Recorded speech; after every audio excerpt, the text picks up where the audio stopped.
Let me assert my firm belief that the only thing we have to fear is fear itself.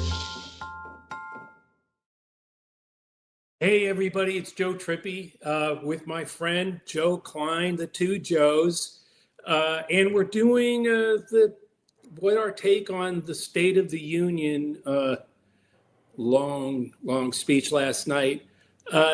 I'm not going to go into the big introductions. I'm a political consultant. You know, Joe Klein's been out there covering politics, State of the Union addresses, and everything else for longer than I've been around in politics. Joe, where do you want to start? Let's start with it. This is one of those times when you wanted to be in the room. I always like to watch State of the Union addresses on television to see it the way the public did. But I think the information was in the room last night. It reminds me of the speech that George W. Bush gave just before we went to war in Iraq, which he delivered in an absolute whisper. But last night was about two things. One was attempting to drown the economic news in a sea of heroism, hero after hero getting, Congressional Medals of Honor and other moments like that. But the most important moment, and this is my quote of the week, and Donald Trump hopes that it's the quote of the year, came here. So tonight, I'm inviting every legislator to join with my administration in reaffirming a fundamental principle. If you agree with this statement, then stand up and show your support. The first duty of the American government is to protect American citizens, not illegal aliens.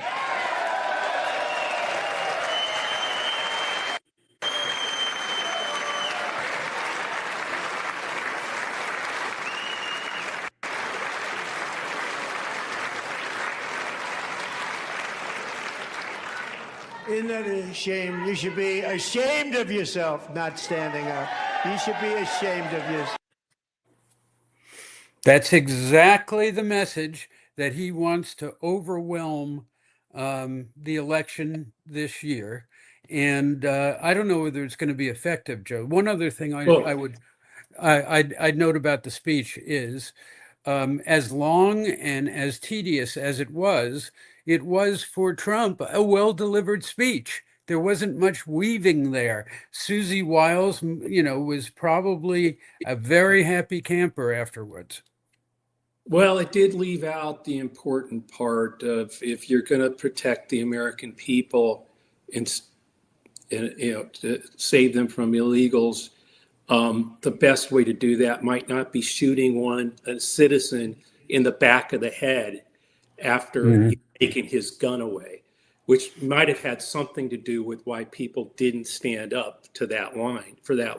But the more important thing, I think, was, look, this speech, first of all the punditry after every State of the Union is always over-focused on this important moment that actually tends to have no effect in the election year. Not one president who's delivered a State of the Union in our modern politics has increased, but basically whatever his approval was going into the State of the Union. Yes, there is a blip up, but by the time you get to election day, every single president has declined or stayed where he was, including Obama, I think, who had 45 going in and 45 going out after it was declared. Just a great speech. So I don't think any of that is going to matter, including his order to stand up and you got to do as I say because I'm the boss here. I don't think, and also all the early numbers suggest completely the opposite, that this thing was, by all accounts, just did not register with people. I mean, my stat was a couple of stats of the week. First of all, the 107-minute long speech, record. I mean, it's the longest speech ever. But I'd like to go to what that actually turned out to mean. And that's the number 65, which is, this is the number of people. There was a dial test that went on last night. And the 65% of the people who were tested said that Trump's speech did not represent the interests of people like you. And then 68%.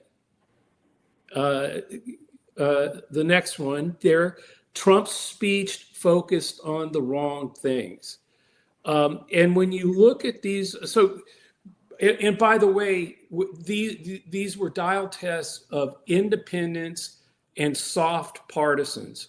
So in other words, who the speech, normally, by the way, every president goes into a State of the Union trying to appeal to the independents and soft partisans to bring them along.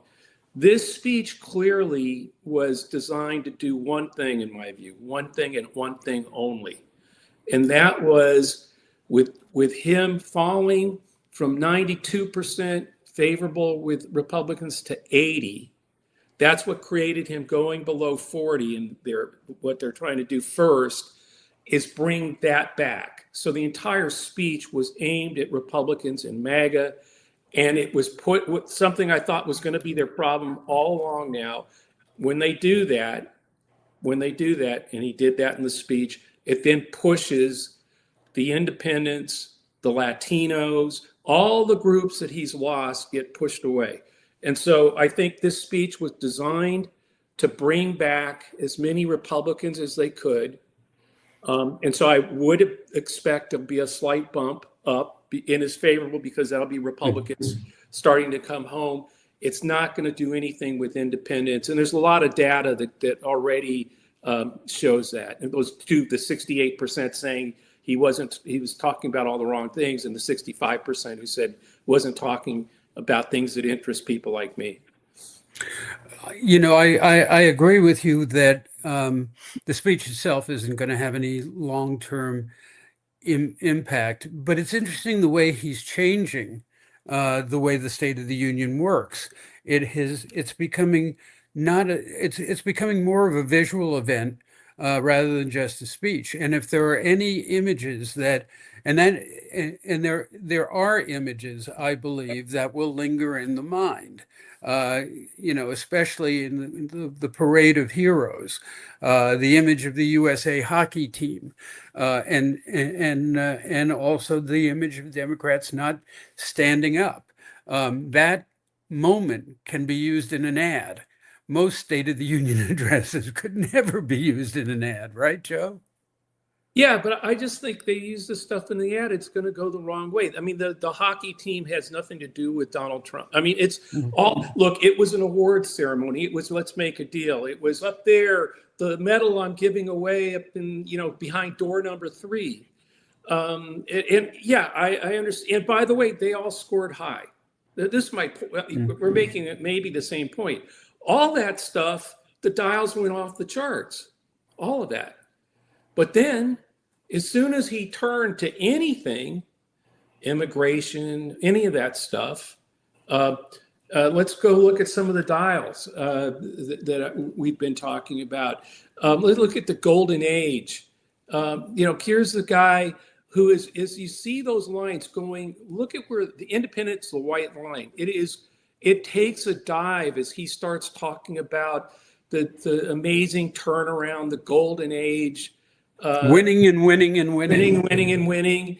But my point, Joe, is, yeah, I understand what you're talking about with the imagery. Who's not going to dial up the U.S. hockey team that won gold, and and the goalie getting a Medal of Honor, which is usually reserved for people who have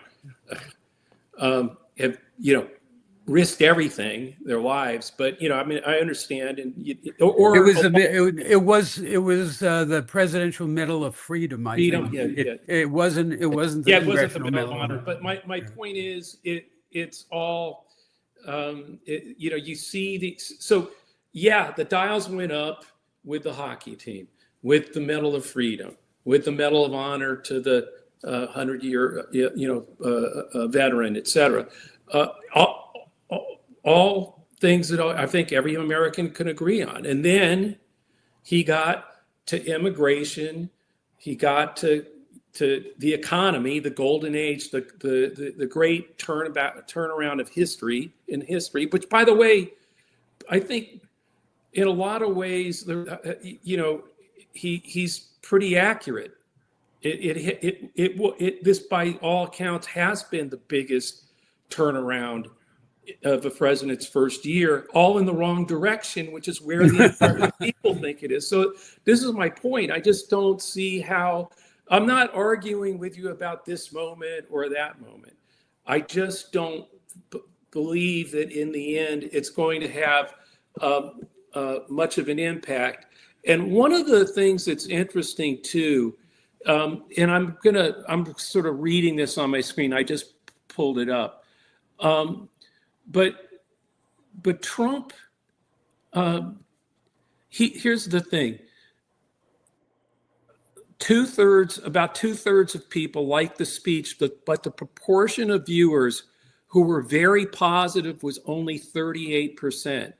That's a lower score than Trump has registered in any of his previous addresses to Congress. But more importantly, it's lower than for every recent presidency at this point in the cycle. In 2022, Biden scored 41% on that same measure, and Trump's at 38%.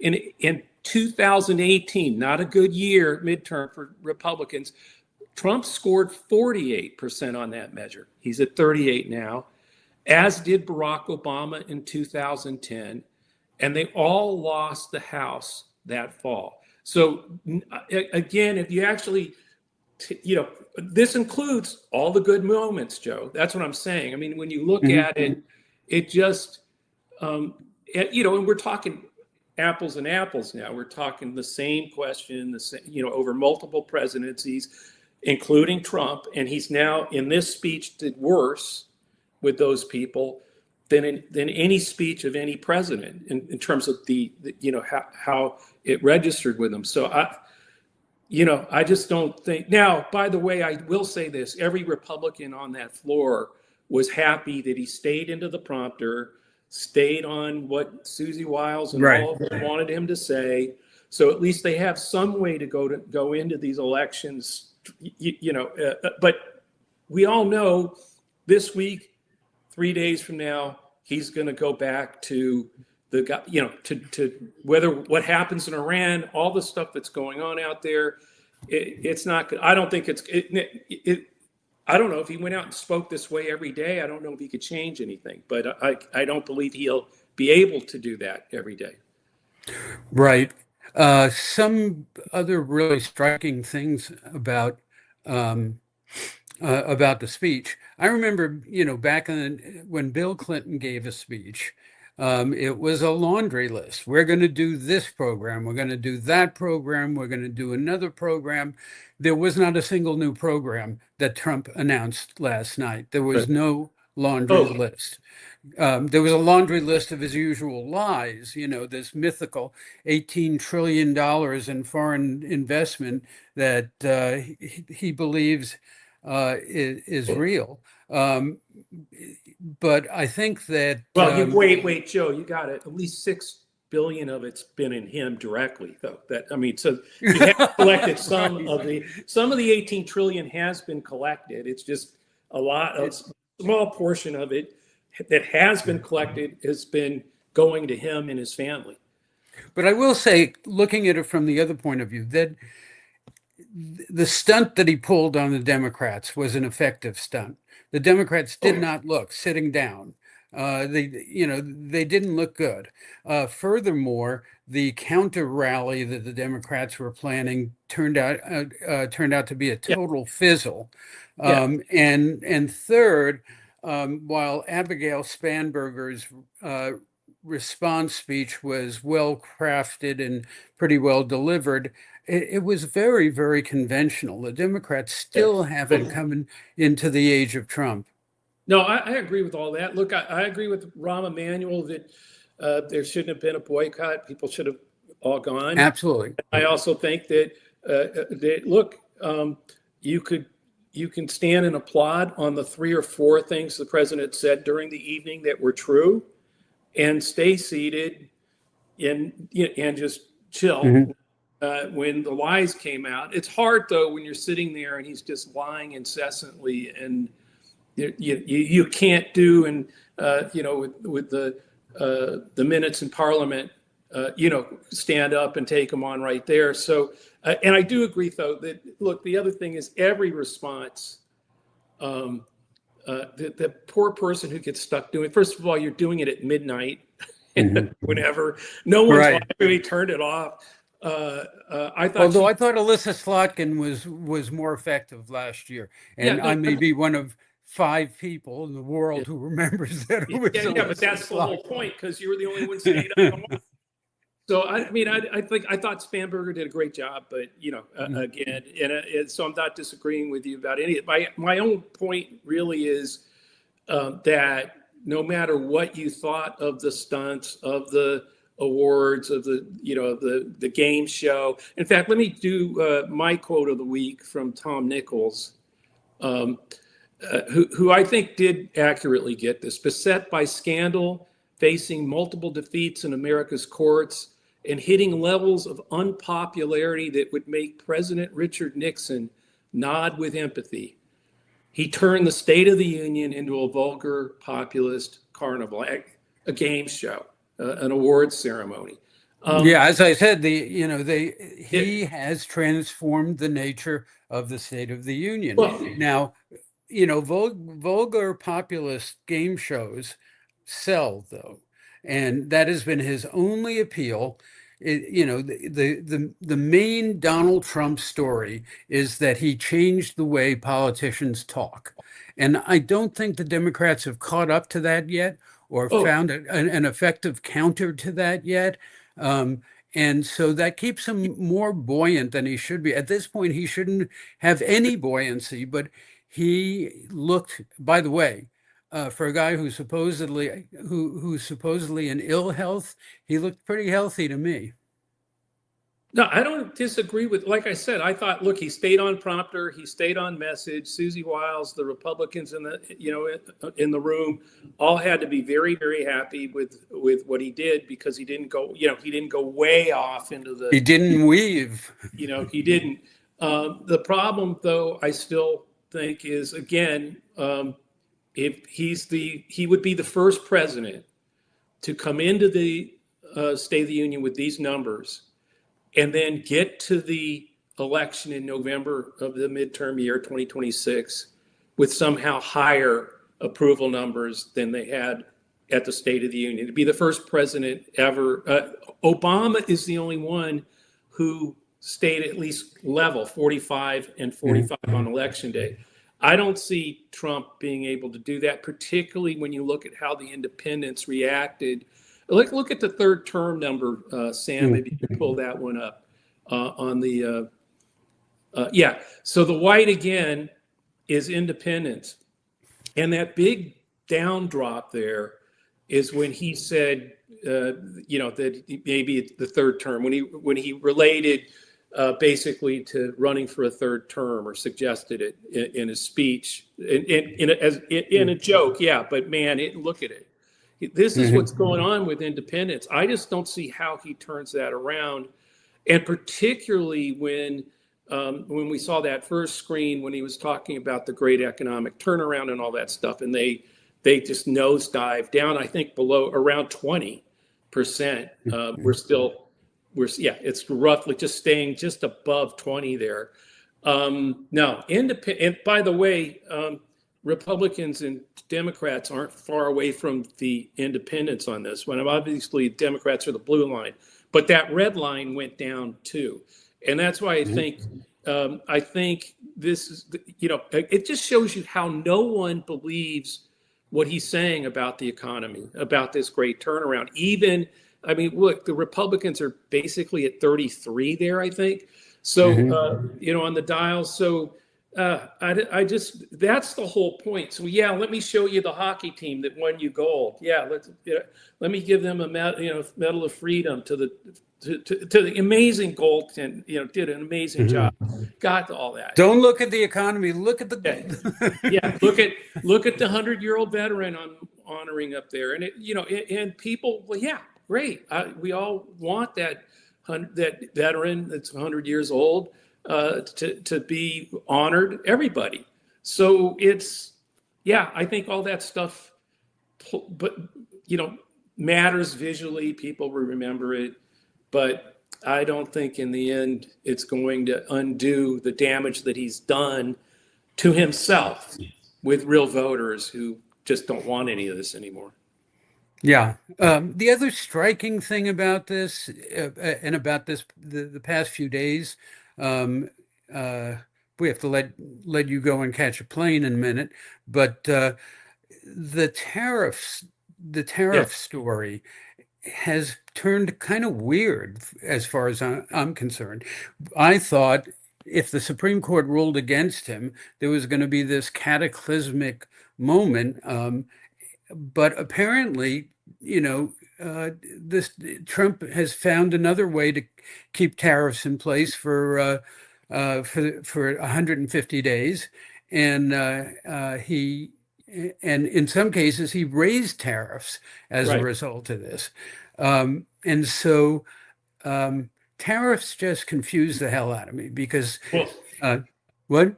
well, look, the dial test show he flatlined. I mean, the tariffs, every time he brought tariffs up, the dial down. I mean, it's just my Mhm. point. Like, the Supreme Court.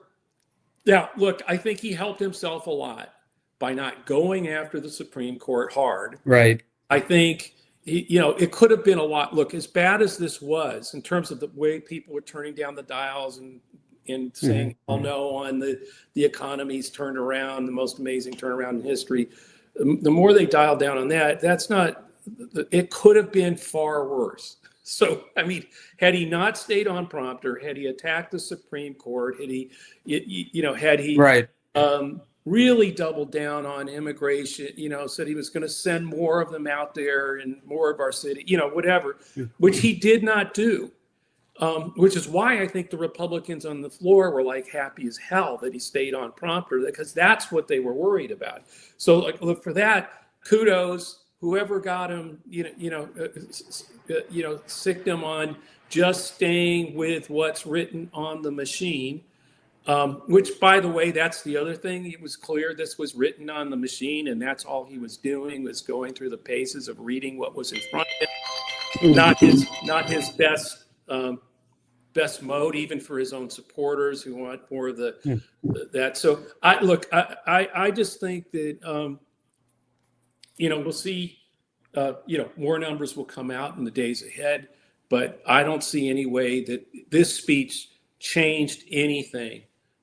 In reality, and most State of the Unions do not now in modern times. And in terms of him changing it, look, this thing, the State of the Union started changing when screaming out, "You lied, you lie." I mean, they're somewhere, in the through Obama and then on, they become a show. I mean, literally a produced performance, and with detractors in the audience and all the crazy stuff that you usually see on social media now happening on the floor, people not standing. It's all a production, and I think the problem for people is they may like the production of those, the medals and all that, but I don't think they liked what he was actually saying, and a lot of things he left out, like he had no real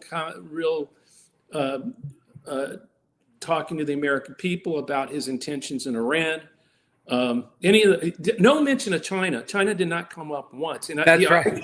I can't remember. I mean, in most of his State of the Unions, you could do a drinking contest with many times he mentioned China, and didn't mention them once. Not on trade, not on, I mean, nothing. So I don't know. There were a lot of things that he, that it's not just what he said, but I don't think again, the most interesting number, 68% said he was not focused on the right things. He was focused on the wrong things. And that how you get, when you got his favorables as low as they are, if 68% say he was focused on the wrong thing, sorry, I can only do, quick math. That means 32%,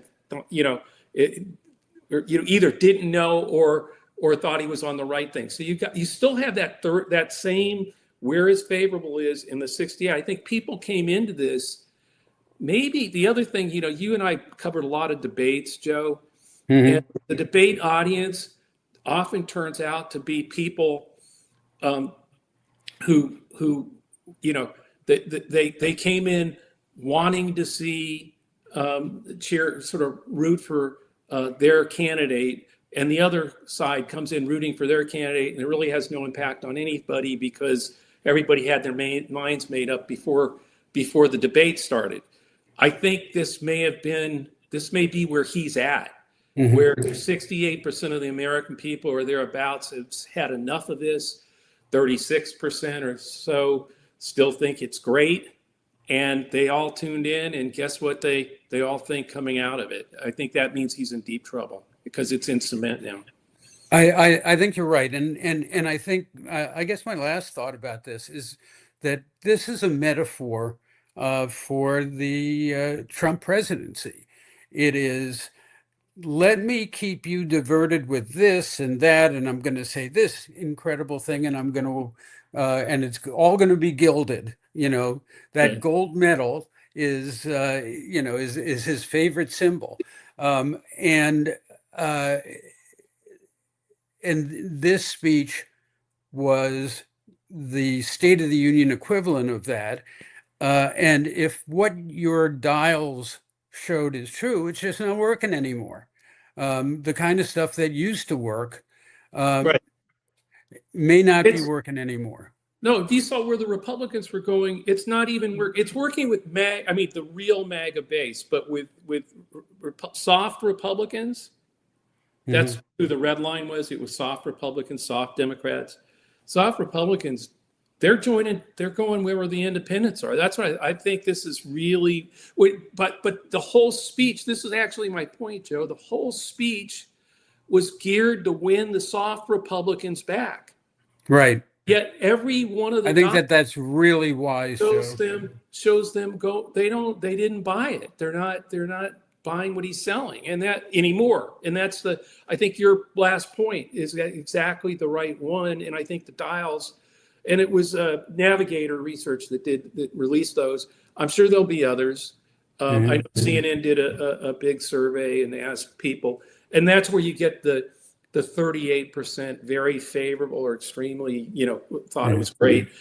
That's the lowest number of any president, including him, in any of his previous nights. So if it was to send him in to bring those soft Republicans back to the base, maybe a little blip, but when you look at the dials and everything, I think he was doing. If that was the purpose, Joe, they were playing for a very, very small piece of the pie. That's what they were doing to just get him back, just to get it started. But this was a mission accomplished speech.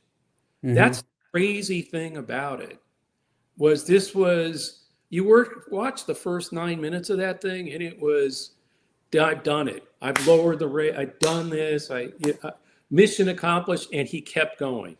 He never got to anything, to the 68% who said he's talking about all the wrong things. And even when he's talking about the right things, like the economy, he's making fun of affordability and, et cetera. No, I think it was, it's going to turn out that they went in to try to shore up Republicans, at least start to get them, and maybe even Republican-leaning independents back. That's what that whole speech was aimed to do, and I think it didn't work at all. Okay.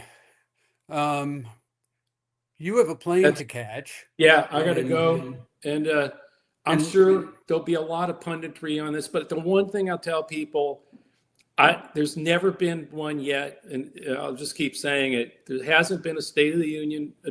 There have been State of the Unions that had big impacts, moved people, et cetera, but not one of them actually changed the president's standing going into a midterm. We agree on that. Cool.